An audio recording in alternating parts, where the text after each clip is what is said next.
Magandang araw, magandang hapon at magandang gabi sa mga kababayan natin sa iba't ibang panig ng mundong ito. At syempre, magandang hapon, umaga at gabi rin sa iba't ibang panig ng bansang Pilipinas.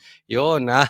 Sana po okay po kayo at magkaroon po kayo ng magandang araw. Okay? Ito po, painit na po ang ating talakayan ngayon kasi yung impeachment, napapahiya na yung mga bata ni Martin. Yang Quadcom, si Martin at si BBM, lalong-lalo na sila Castro, napapahiya. Oh, kasi bakit? Hanggang ngayon, wala pa yung impeachment. Pagtawanan natin, hoy! Pagtawanan naman natin. Manual yan, ha? Manual yan, ha? Oo, hindi yan ano, hindi yan dipindot. Oh. Talagang tawa yan. Pero, di ba? Kaya ngayon, dadaanin nila sa hearing. Dadaanin nila sa pasigaw-sigaw. Bakit? Ha? Kasi yung pagmumukha nilang nakakahiya, kailangan nilang iligtas. Ayan. Ang tanong, asan na ang impeachment? Ituloy nyo na. Kung talagang matatapang kayo, ilabas nyo na yung impeachment. Wala di ba? Nga kayo, mga duwag. Okay. Pero meron akong request. Ha. Bago natin na simulan itong ating talakayan, pwede bang sabay-sabay natin silang pagtawanan? Kasi nakakaya na yung pinaggagawa nila no? Para silang circus, para silang comedy bar. Di ba? Pero yabang-yabang, pagdating pala ng pitpitan ng bitlog, hindi naman pala kaya yung impeachment, duwag naman pala. Sige okay ba? Okay ba? Sabay natin sabay-sabay nating pagtawanan, okay? Lagay niya, 3, 2, 1.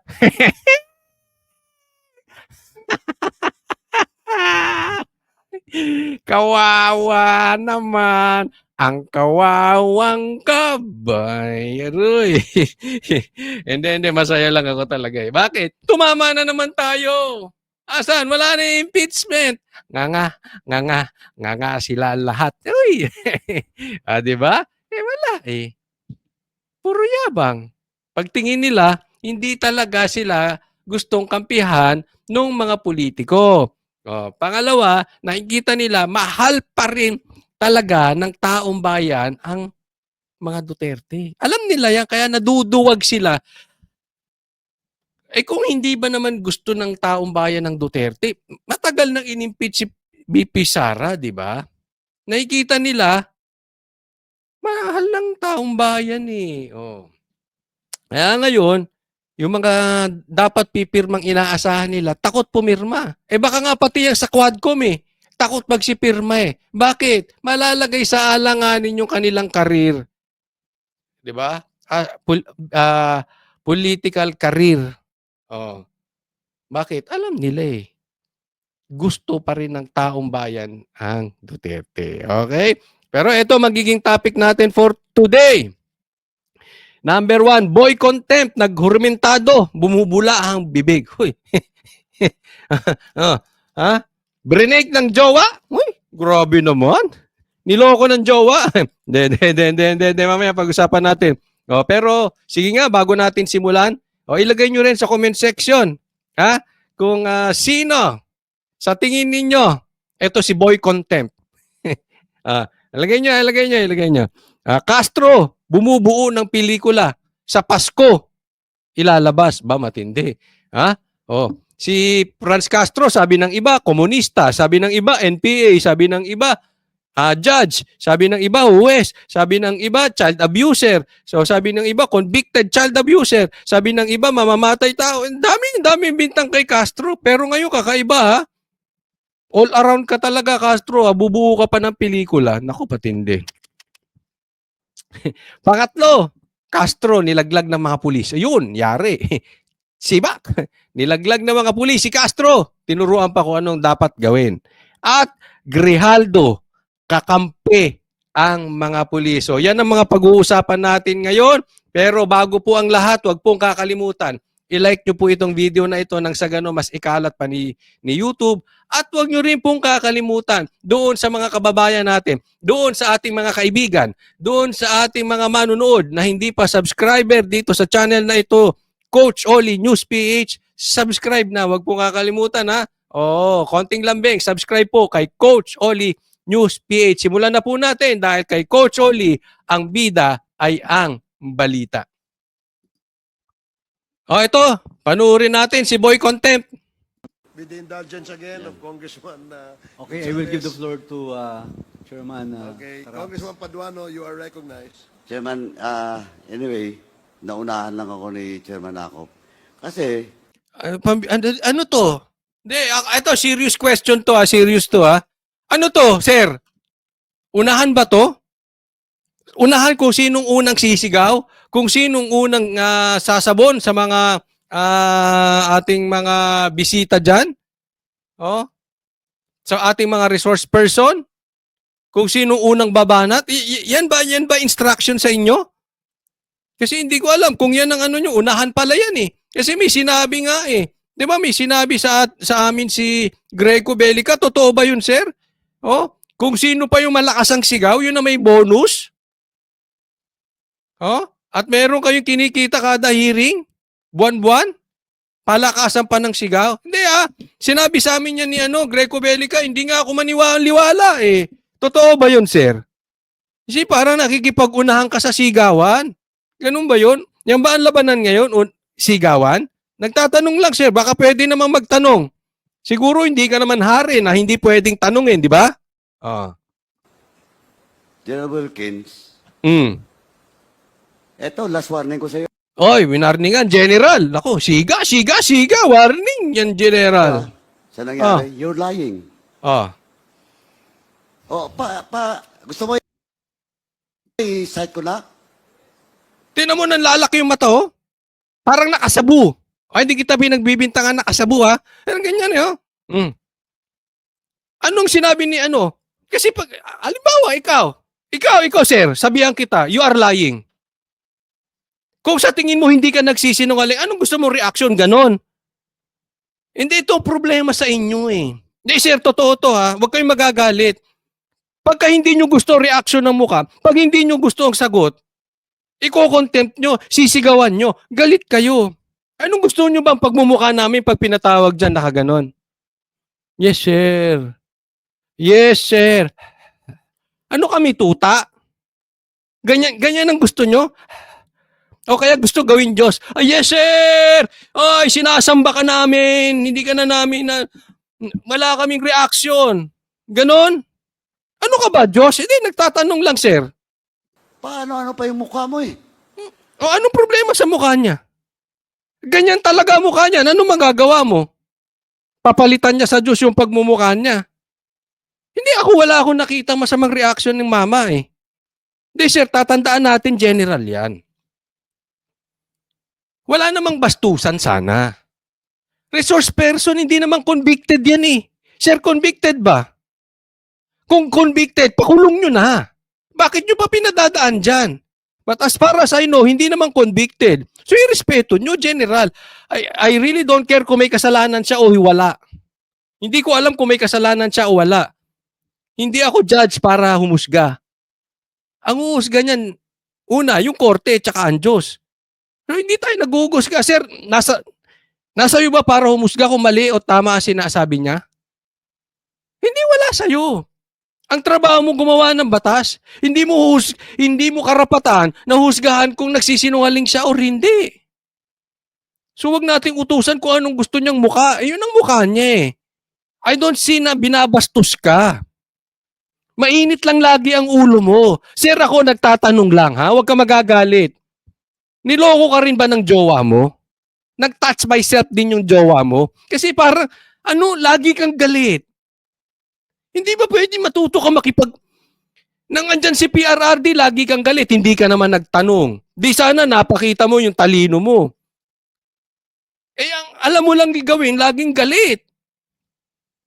Pag intelligent questions na, wala ka hindi ka nakapagtanong. Tama ba o tama, sir? Diba? Tapos baka mamaya ako naman patawag mo. Hindi totoo ba na lagi kang galit? Ganyan ba dapat ang resource person? Sabi, pambihira. Matindi kayo, executive na kayo. Kayo na nagde-decide. Legislative, tagagawa na kayo ng batas. Judicial na rin kayo. Kayo na rin nagde-decide kung sino nagsisinungaling o hindi. Sino dapat ikulong at hindi. Sino ang dapat may kasalanan o hindi. Eh, Diyos ata kayo eh. You're not respecting Oh, this committee. tapos sisigawan mo. General yan eh. Anong gusto mo? Pambira naman oh. Paano kayo re-respetuhin, sir? Tanong lang, sir, ha? Paano kayo re-respetuhin kung sigaw kayo ng sigaw? Hindi mo naman pinapakain yan eh. Pinalamon mo ba yan? Pinag-aral mo anak niyan? Eh, di ba? Binilan mo ba ng kotse? Hindi katulad ng iba na bilan ng kotse. Binilan mo ba ng kotse? Kung may kasalanan, wala tayong problema, ikulong. Dali nyo sa korte, hayaan nyo ang korte mag-judge, tapos ipakulong ng korte. Pero please, huwag nyong sisigawan. Bastos kayo eh, tapos gusto nyo nire-respeto kayo. Ang respeto po hindi hinihingi. Ang respeto hindi sinisindak. Ang respeto ini-earn. Tanong, paano ka re-respetuhin kung sigaw ka ng sigaw, nanlalaki pa yung mata mo para kang adik? Para kayo lagi nag-aaway ng jowa mo. Parang nangangaliwa yung jowa mo. Hindi ko sinasabing gano'n na. Ang ibig ko lang sabihin, parang lagi ka may hugot sa buhay. Parang galit ka sa mundo. Anak. Bakit ba tayo nagkaroon ng congressman na kung umasta hari? And I warn you, Sige, duruin mo. Duruin mo, General. Tingnan mo kung gaano kabastos to. Tapos siya pa galit pag hindi siya nirespeto. Pero tingnan nyo yung mukha ng mama. Hindi ba siya nirerespeto? Sir, dapat gumanon kayo eh. Tuta. Sige, oo na kami. this will be the last. Tingnan mo yung mata. Kanina nang tinatanong kita. Sige, Akala duruin mo mo hindi ng kita duruin. babalikan? Duruin mo pa. Duruin mo. Isa pa. Now you admit Dalawa. Isa pa. that is all about Isa command pa. responsibility. Duruin mo ng duruin. Bastusin mo mga sundalo. Tuturuan na, aserto, dinideny mo.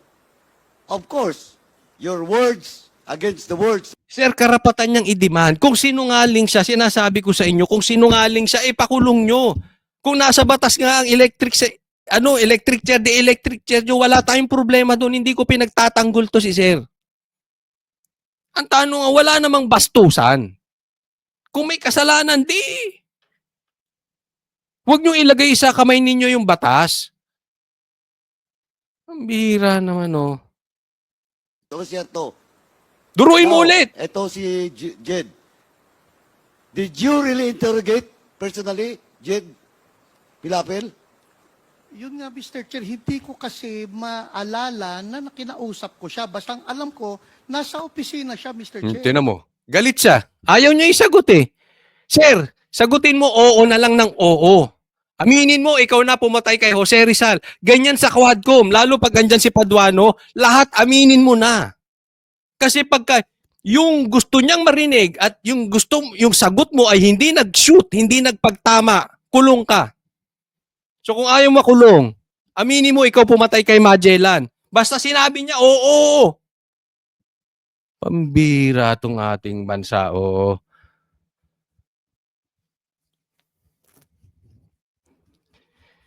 Nako. Marcos, nilagay mo kami sa alanganin, animal. Animal na tong bansa natin. Para tayong nasa kural.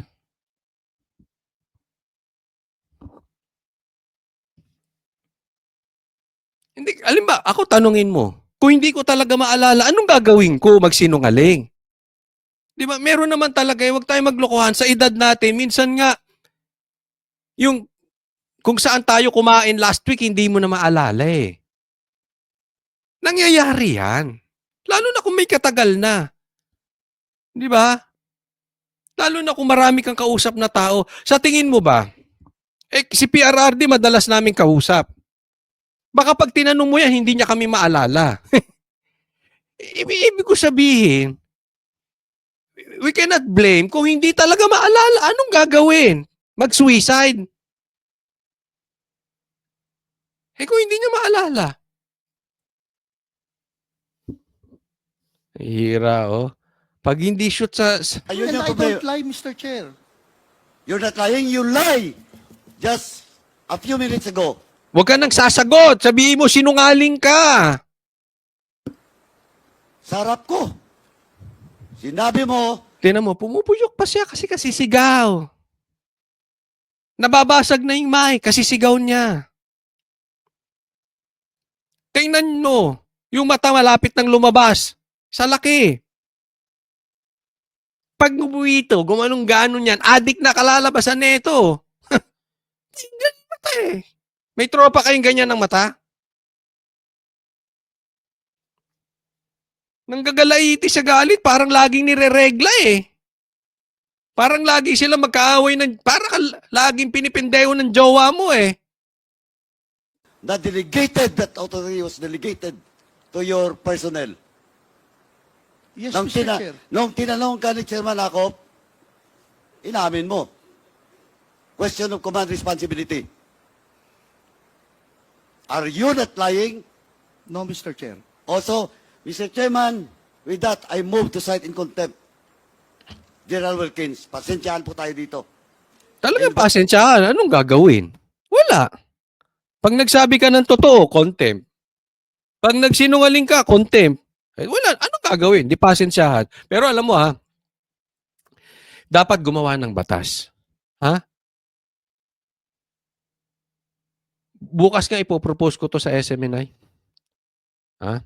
Gumawa kayo ng batas, palakihan nyo yung contempt area nyo. Kasi kukulangin talaga kayo.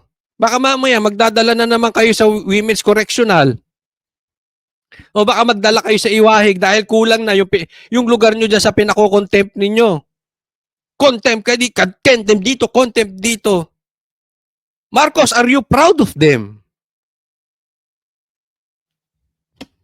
Violation of Section C, Section 11, letter C of our rules. So, Mr. Chairman, pinagbigyan na nga kita.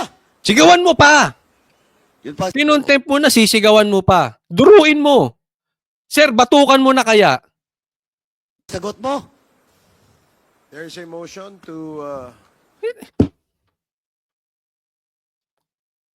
Parang Ano ka ba, sir? NPA?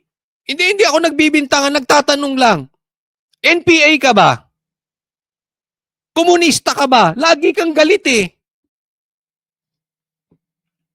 Terorista ka ba? Yan ang terorista, nagte-terror, di ba? Terorista nga eh. Di ba? Ganyan ba? Ganyan ang gagawin natin? Sa resource persons natin?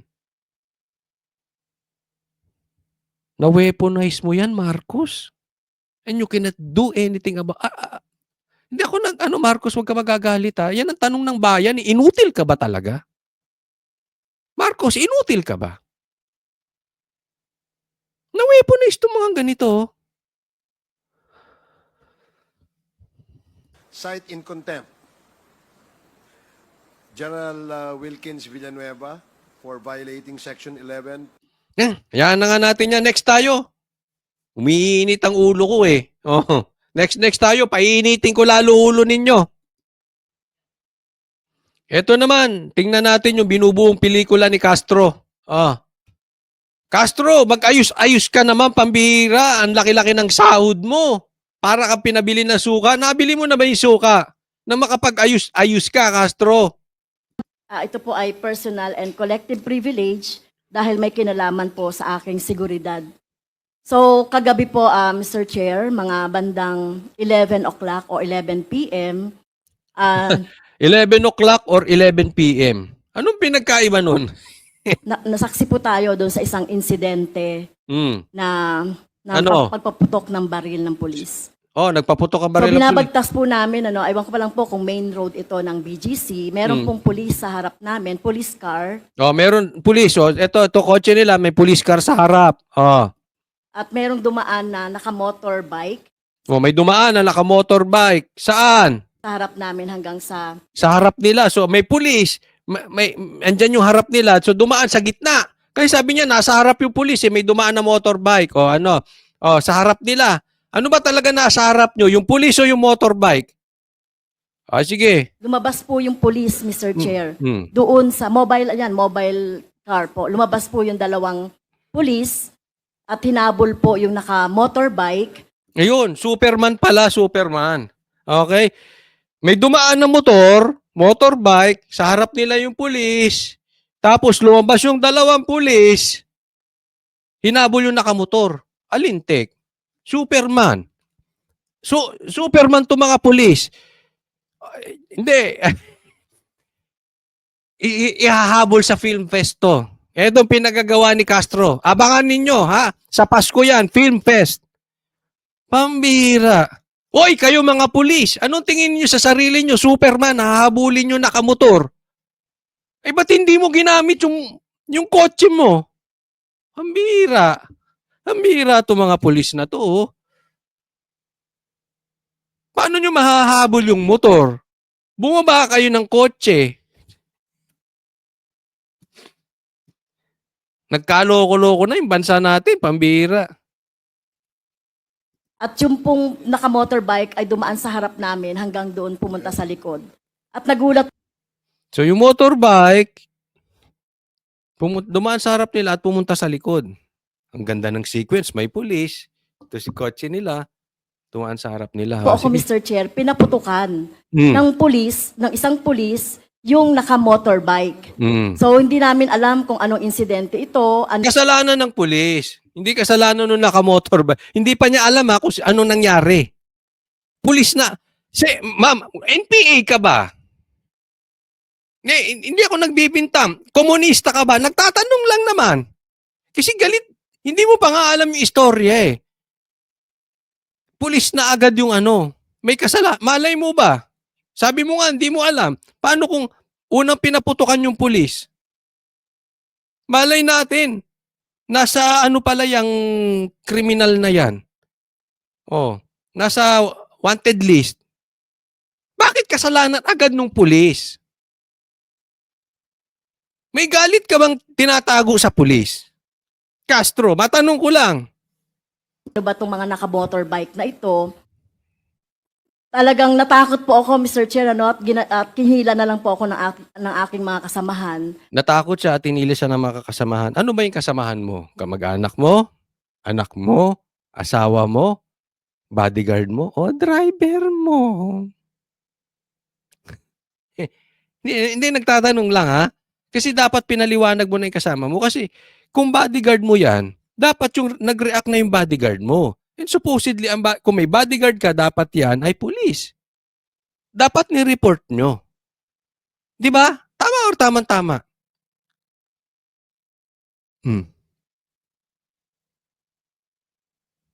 Ba't di mo sabihin sino yung kasama mo? At pinadapa, no? At pinayuko, pinadapa. Natakot po ako, Mr. Chair, dahil bakit po nagkakaroon ng ganitong insidente na sa gitna ng traffic, Mr. Chair, ay nagpapaputok ang pulis. So hindi Galit talaga siya. Bakit may ganitong insidente na may traffic at nagpapaputok ng baril? Ang pulis. So talagang pulis eh. Ibig sabihin, hindi niya biniblame yung nasa motorbike. Kung addict man yon, rapist man yon, wanted man yon, killer man yon, NPA man yon, komunista man yon, whatever, ever and ever and ever. Basta kasalanan mo, pulis, kasalanan nyo. Ganon. po, tingin ko po ay hindi tama ito dahil sa gitna po ito ng mga sibilyan at traffic po ito at maraming Tingin niya hindi tama. And pulis agad may kasalanan. marami pong sasakyan. So, naalala ko po, Mr. Chair, yung insidente na naganap noong 6 years ago sa Talaingod na kung saan nandun po kami sa isang lugar sa Talaingod ay pinaputukan din ang sasakyan ko ng dalawang riding in tandem. Pinaputukan yung sasakyan niya ng dalawang riding in tandem. Tanong, kung totoo yung istorya mo, bakit buhay ka? Bobo yung bumaril? Naka-bulletproof ka na sasakyan? O imbento yung kwento mo? Yun lang naman yun eh. Kasi pinaputukan ka eh. Buhay ka pa. So, bobo yung bumaril. Or, naka-bulletproof ka, kaya hindi ka tinamaan. Or, mahilig ka mag-imbento ng kwento. Pakilagay nyo doon sa mga manonood, ano sa tingin mo? Doon sa tatlong yun. Yun lang yun eh. Wala naman iba eh. Kaya po, sana po ay magkaroon tayo ng report, lalong-lalo na po dito sa station ng police na sumasakop po Nagkaroon tayo ng report.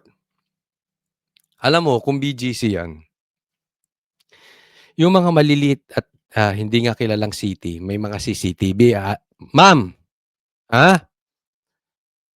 kung ni-report mo yan, at bilang congressman ka,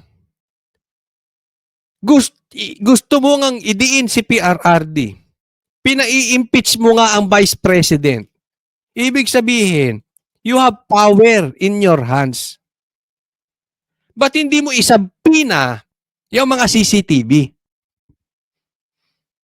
Na magkaalaman tayo kung totoo yung sinasabi mo o kwentong barbero.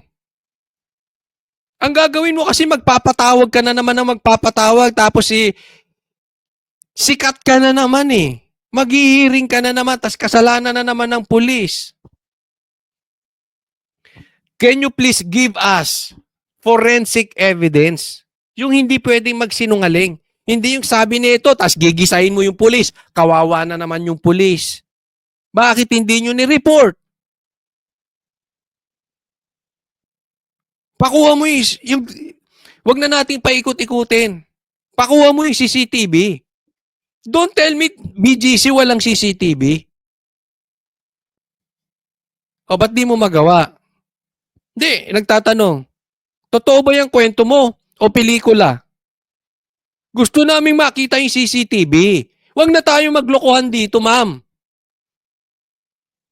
BGC, po ito po ba ay legitimate na operation? Pero hindi po dapat nagpapaputok sa harap ng Pulis mga talaga ang sibilyan. dinidin niya. Alam ba Pulis nila na talaga. nandoon po ako? Sa gitna po nagpaputok.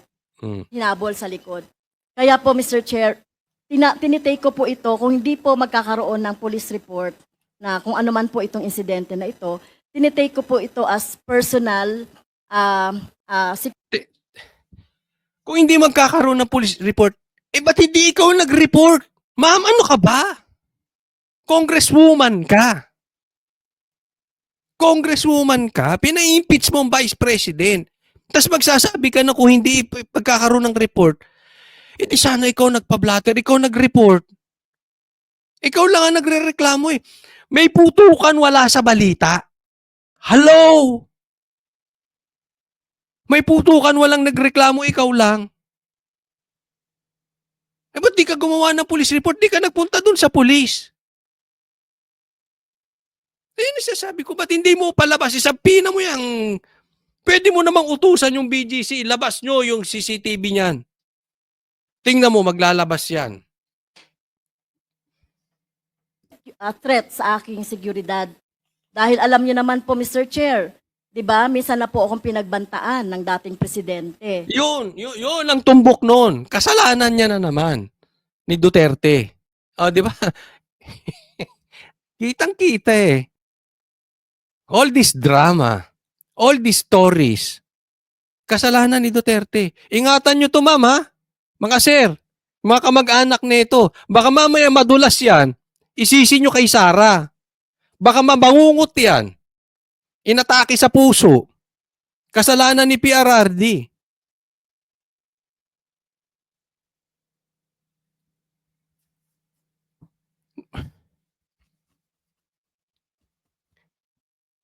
Ito, lahat kasalanan ni Duterte. Di ba? Yung police, sa BGC. Pambihir. Duterte at sa araw-araw na pagsasalita din ng Vice President Sara Duterte ay Yun ang tumbok. Galit talaga siya. Di ba, tanong ko lang, nagtatanong lang, hindi kayo pinagbibintangan. NPA ka ba? Kasi galit na galit ka sa pulis. Komunista ka ba? Tatanong lang, hindi ko kayo pinagbibintangan. Galit kayo sa pulis. Tapos, alam natin, ang Duterte galit sa komunista, tapos galit na galit kayo sa kanila. Nananahimik dun eh. Mamaya nalason to, kasalanan ni Duterte. Mamaya nabangga sa sakyan nito, kasalanan ni Sara. Bakit bantayan nyo tong alin na to? ako ay sinisingle out. Kaya po Mr. Chair, gusto ko po sana na magkaroon na ng Hindi ka sinisingle out. Ma'am, ikaw ang nagsisingle out sa sarili mo. Ang tingin mo sa sa sarili mo, ikaw ang tagapagligtas ng Pilipinas. Kaya binibigbintangan mo ang mga Duterte. full incident report or police report sa nangyari kahapon. Police report sa nangyari kahapon. Yan ang sinasabi ko, hindi sana nagpa-blatter ka, nagpa-report ka. Doon sa BGC. At maituring po ito na makonsider itong serious. Dahil siguro tayo po, ako tinitignan ko rin ito na may kinalaman sa aking trabaho. Dahil alam niyo naman, Anong serious? Ano ba to? Magjowa kayo ni PRRD? Ano ba serious sinasabi mo? Ma'am, hindi kasi seryosohin ni PRRD. Mapapolitika, mapajowa. Magaganda ang jowa, no? Hindi kasi seryosohin. po ako yung very vocal doon sa pagsasalita sa mga committee, sa Quadcom, sa Good Government. Kaya po sana po ay mapatawag natin ang station commander, i-report itong insidente. Patawagan. Yan ang punot dulo niyan. So, bida na naman siya. Meron na naman siya ipapatawag. Ma'am, hindi mo na kailangan niya patawag na yan. Palabas mo yung CCTV tapos istorya niyan. Tapos na yan, ma'am. Nagtataka ako eh. Wala bang report ang media patungkol dyan? Ikaw lang. Magbibida-bida ka na naman dyan, naghihiring na naman kayo, ipapatawag na naman eh. Sigawan na, patatabihin mo si Paduano dyan, sigawan ng sigawan. Na ito, at yung dalawang pulis, yung isa doon ay nagpaputok. So hindi dapat nangyayari yan, lalong-lalo na sa gitna ng mga civilian, Mr. Chair. Ano kaya masasabi ng mga pulis dito? Eto, pakinggan natin. Pakinggan mo yung mabuti ha. Anong masasabi ng mga pulis doon sa sinasabi ni Castro? Basa! Hindi, kinig! Walang natatanggap na ulat ang Philippine National Police kaugnay sa umano'y pagpapaputok ng baril ng isang pulis sa harap ng sasakyan ni Yun, lalaglag si Castro. Nilaglag ka ng pulis, Castro. Representative Franz Castro sa Taguig. Ayon kay PNP Public Information Office Chief Police Brigadier General Jean Fajardo, dapat anya ay inireport ito ng mambabata sa PNP upang agad na naaksyonan. See, I told you. Dapat ni-report mo yan. Tanga ka ba? Tanong po yun, di kita pinagbibintangan na. Sabi nga ni PRRD, ang tanga is parang sa Bisaya ay buang or stupid. Di ka naman siguro tanga, mambabatas ka nga eh. Pati mo ni-report.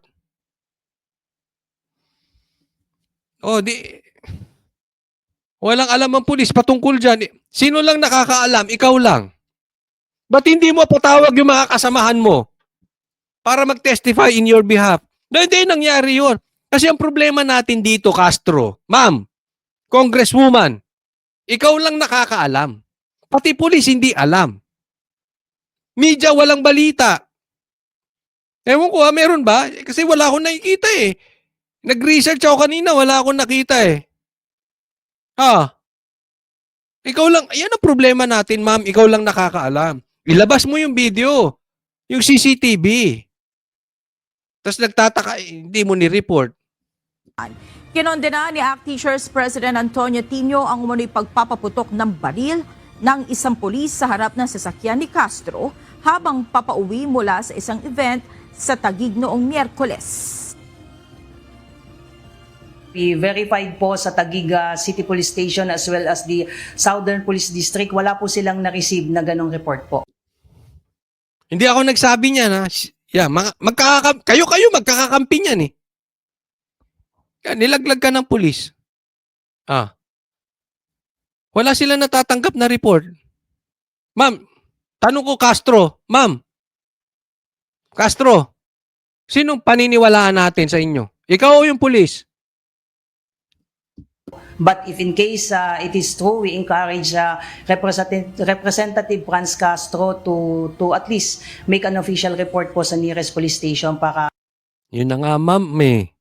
Ma'am Pahardo eh. Hindi nga nag-report.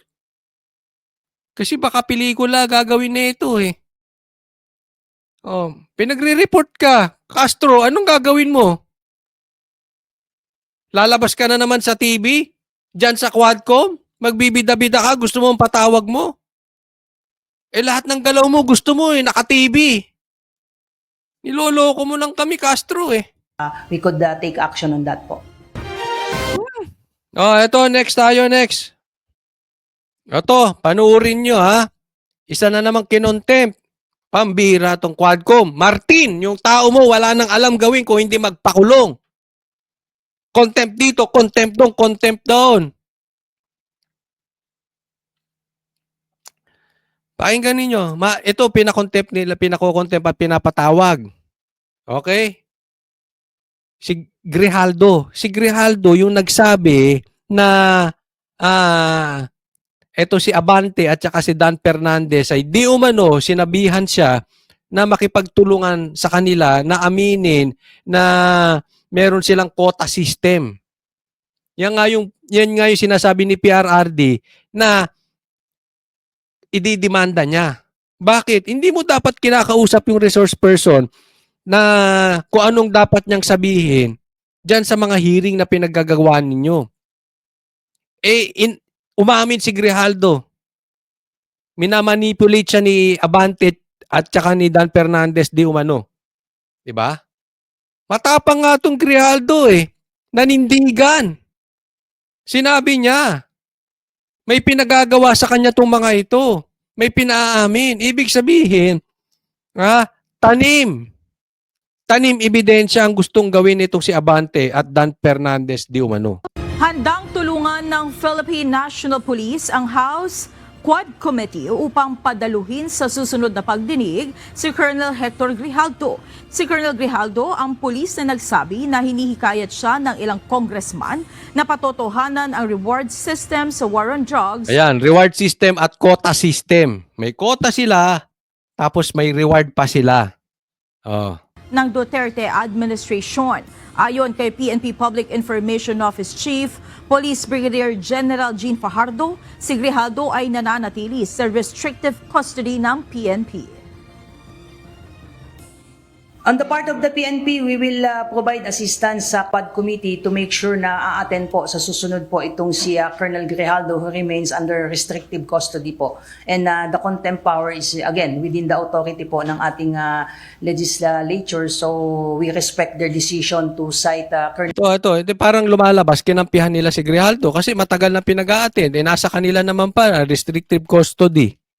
Ba't hindi nyo pa dati pina-attend? But anyway, kinakampihan man nila si Grijaldo or hindi, of course, kabaro nila yan. Pero ako sa tingin ko, tama namang talagang kampihan si Grijaldo eh. Kinausap na nga siya nung mga kinausap na nga siya nung mga congressman na yan, sila Abante at saka Den Fernandez. Sa tingin mo, magkakaroon pa ba ng patas na paglilitis dyan sa Quadcom? Paglilitis ang ginagawa nila dyan, hindi in aid of legislation eh. Hindi naman para makagawa ng batas. Kung hindi para husgahan si Grijaldo. Ilalaglag ba ng Quadcom si Dan Fernandez at saka si Abante? Totoo lang. Huwag na tayong magbulahan dito. Kakampi nyo yan eh. Natural. Kung ako man si Grijaldo, hindi rin ako papakita dyan kung meron akong capacity na hindi magpakita. Bakit? Eh, inusgahan ka na eh. Anong klaseng investigasyon yan? Anong klaseng in aid of legislation yan? Pasasamain ka lang sa taong bayan. At saka magdidemanda na nga si PRRD, hindi ko nga alam kung nademanda na. In short, bakit pa kailangan pag-usapan? Eh, hahalukayin naman ito sa korte.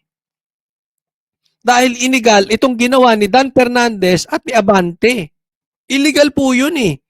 Yun ang sabi ni PRRD. Yun din ang kunwento ni Grijaldo.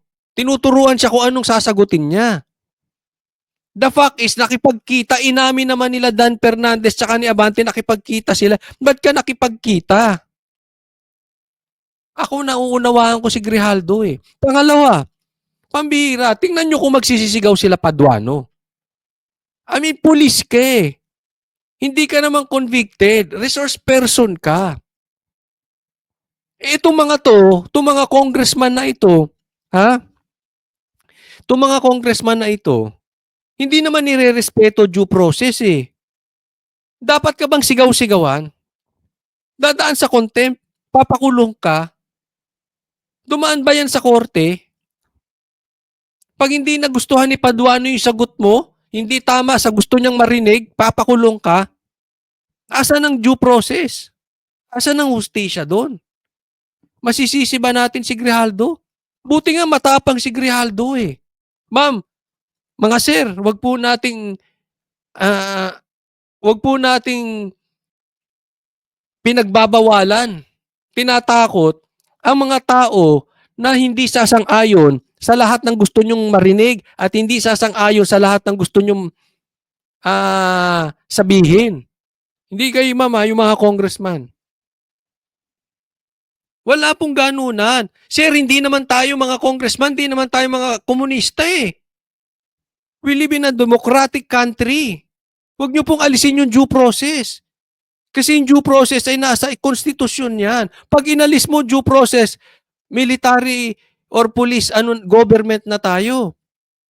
Ang pinakamasama niya, komunista tayo, hindi na tayo demokrasya.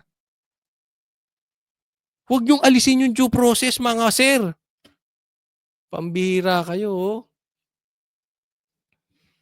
Inaapi nyo mga Pilipino, parang kayong hari, lalo na to si Paduano. Ay nako, pero huwag nyo pong kakalimutan ha, i-like nyo po tong video na ito. At doon sa mga hindi pa subscriber, sana makasubscribe po kayo dito sa channel ko, Coach Oli News PH. At wag din po nyo, sana masubaybayan nyo lahat ng mga videos na ginagawa ko dahil hindi natin palalagpasin itong mga abusado dito sa ating gobyerno. Okay? Subscribe, Coach Oli News PH. At binabati ko po yung mga Duterte baby, sinasabi nila Duterte baby sila dyan, nakikinig daw sila dyan sa Slimmers Alabang. Oh, yan, sila Bona. Oh, marami pa dyan, may lumapit sa akin na sabi nyo, vlogger ka ba? Sabi ko, si Mark. Sabi niya, ayan, binabati ko kayo dyan ha, mga Duterte babies dyan sa Slimmers Alabang. Shout out sa inyo dyan. Okay? Para sa Diyos at Pilipinas nating mahal, God bless everyone.